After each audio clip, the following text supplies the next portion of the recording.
many folks in here are the youngest sibling of your family? All right. How do you feel when people refer to you as the baby of the family, even if you might be a senior citizen? That's okay? See, some people wear it like a badge of honor, but other people kind of look at it and resent it. What are some of the stereotypes of the youngest in the family? Spoiled, okay. You're the baby. You're the baby in a derogatory way. All right. Okay. Able to get away with things. You're able to, yep. You can get away with everything. Why would you say that? Mom loves you best. Yeah, kind of a Tommy Smothers thing. Mom always did love you best. How many in here are the oldest sibling? Oops. Okay, there we go. Sometimes you have to explain that being the baby is something you will always be to your mother. True. Yeah. Okay. So you oldest siblings, what are some of the stereotypes about oldest siblings? You're bossy. Bossy. Okay. Smart. This one.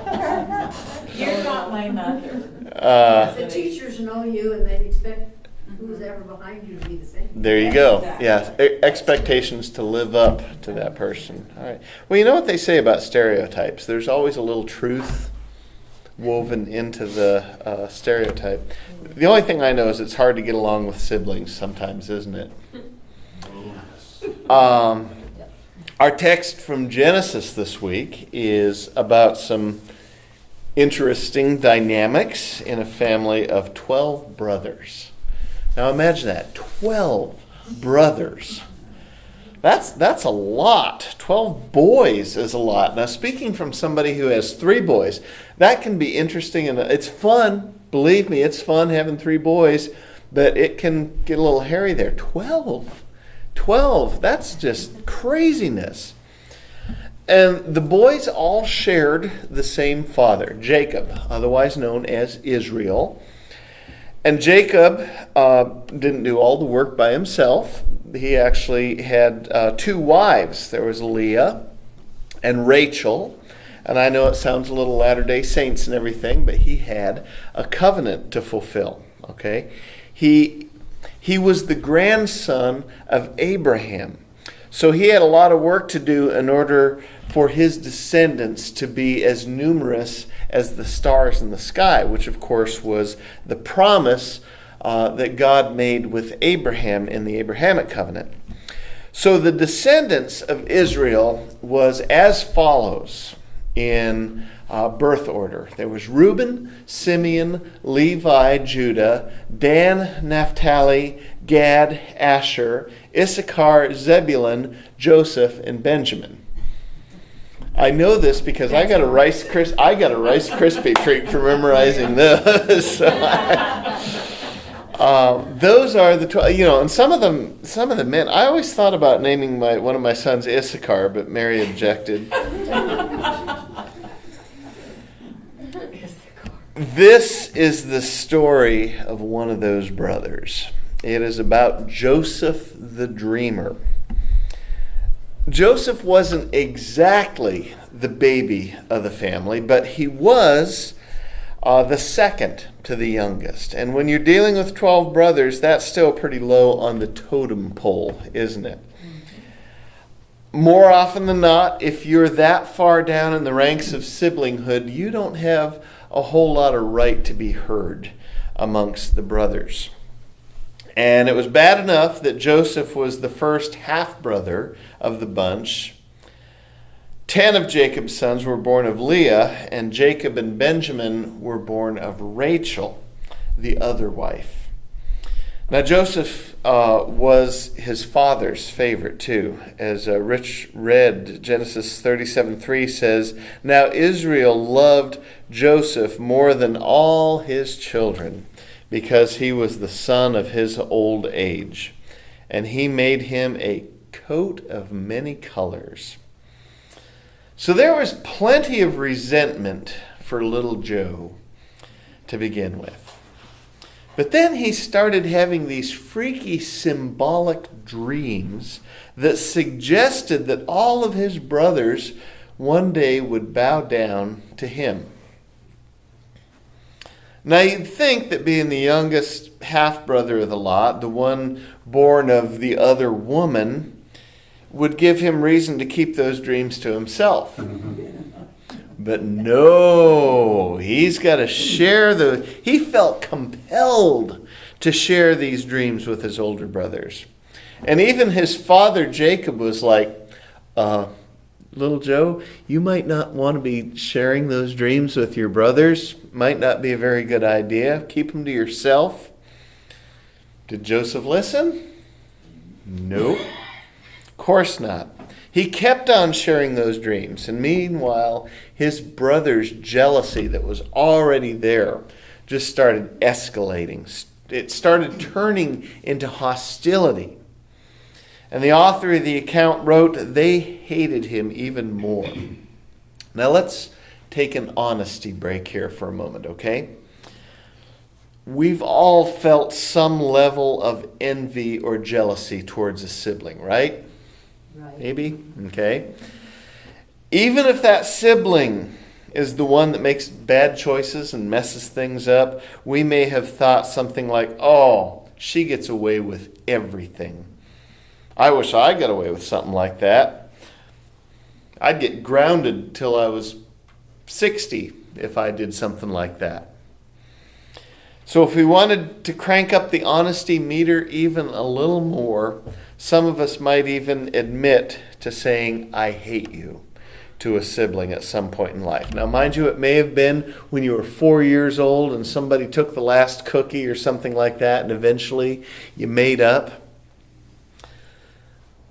Or not, because I do enough funerals in this town to know that there are some really interesting family dynamics, broken families, siblings that have never been able to reconcile. Long-term unresolved conflict, I know, can create some very interesting family dynamics. We live in a broken world, and so it's no surprise that there are broken families too. But this story in Genesis takes broken families to a whole new level, doesn't it? One day Israel says, little Joe, aren't your brothers tending the sheep down in Shechem? Yes.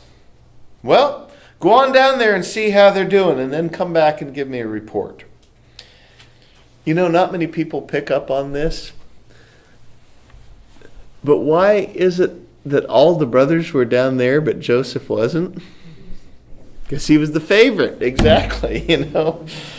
So Joseph goes on down, finds out that his brothers weren't there, so he has to go down a little further to Dothan. And so Joseph makes his way to Dothan, and on his way there, his brothers see him. And they start having a discussion with each other. I can picture this conversation going something like this. This is kind of Genesis 37, JKV, Jesse Kern's version. Well, looky over yonder. It's little Joe. Wonder what he wants. Oh, I don't know. Maybe the little jerk wants to tell us about a dream he had last night or something. Everybody kind of chuckles about that. And then one of them says, hey, I got an idea. Let's kill him. Wow. But instead of laughing it off, someone says, yeah, and I know how we can do this too.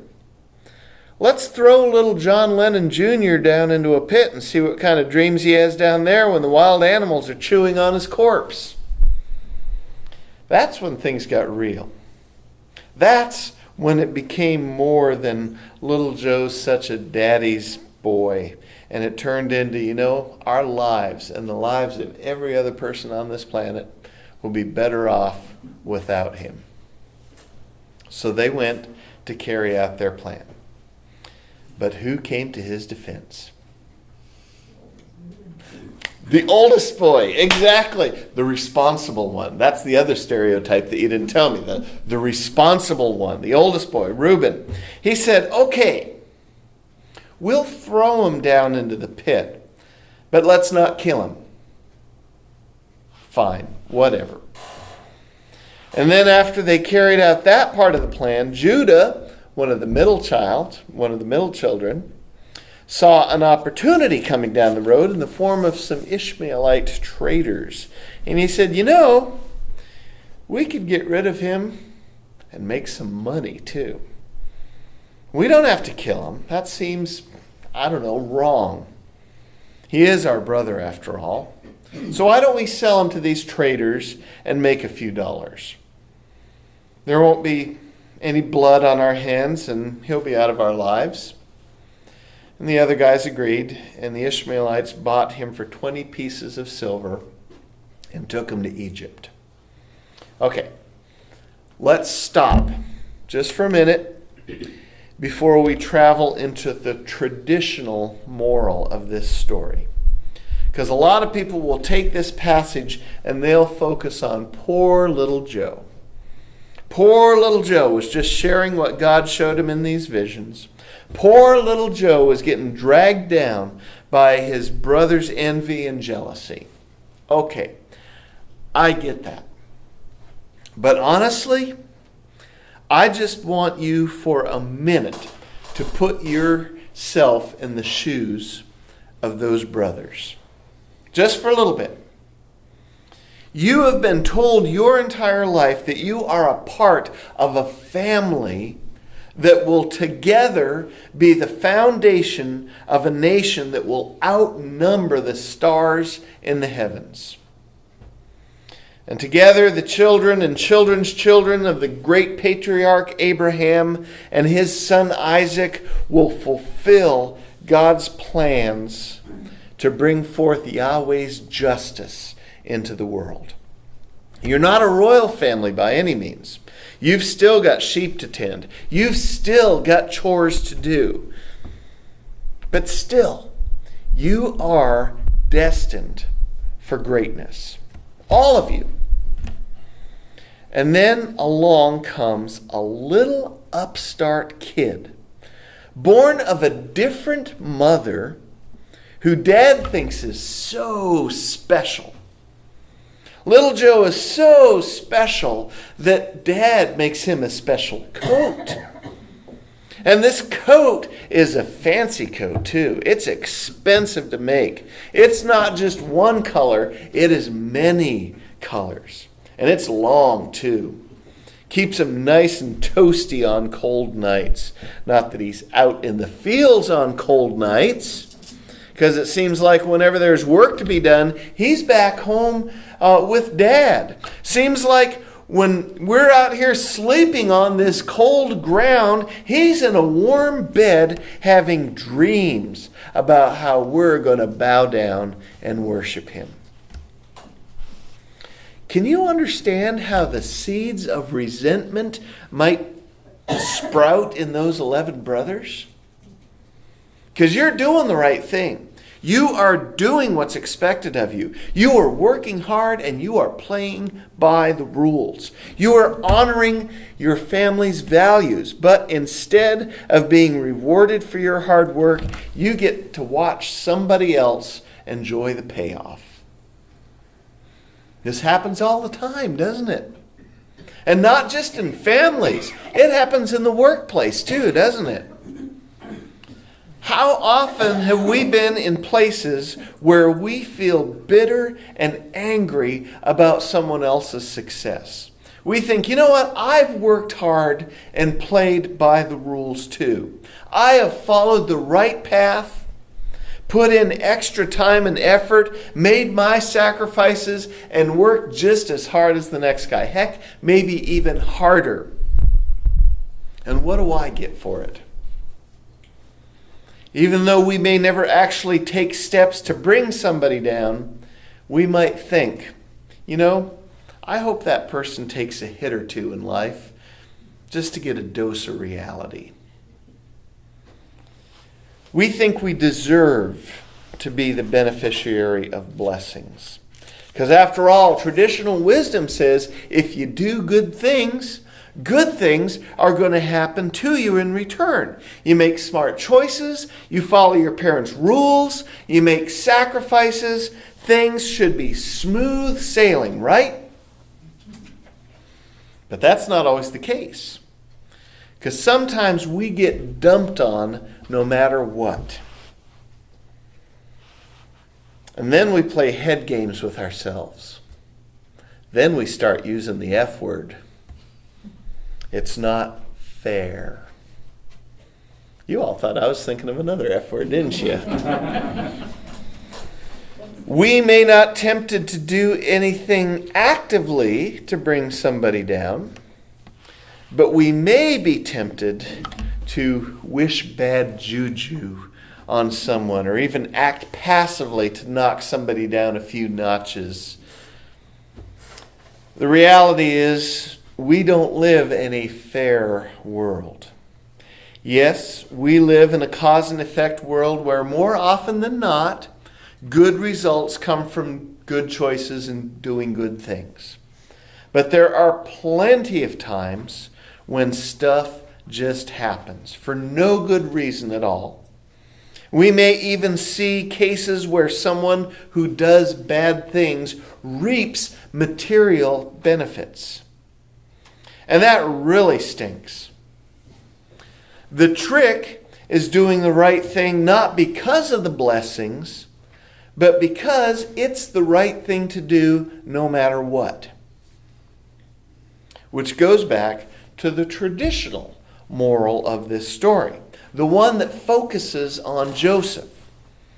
As much as he came off as a little jerk, he still was just doing what he thought was right, what he knew was right. And the thing is, the brothers felt they were doing right too. They just couldn't understand why it seemed like their hard work wasn't paying off. And to be honest with you, I think I can relate more to the brothers in this story than I can to little Joe. You know what I'm saying? The moral of this story then? Well, for me, the moral of the story is things get complicated when you're in a family. Whether it's a biological family, whether it's a blended family, and hey, guess what? If it's a church family too, right?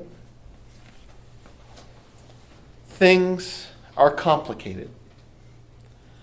But when there is love, when there is grace, when there is compassion and mercy, even the worst of situations can be redeemed. And that's where we'll pick up in 2 weeks, where we come out of the pit and hear the rest of the story of Joseph. Let's pray.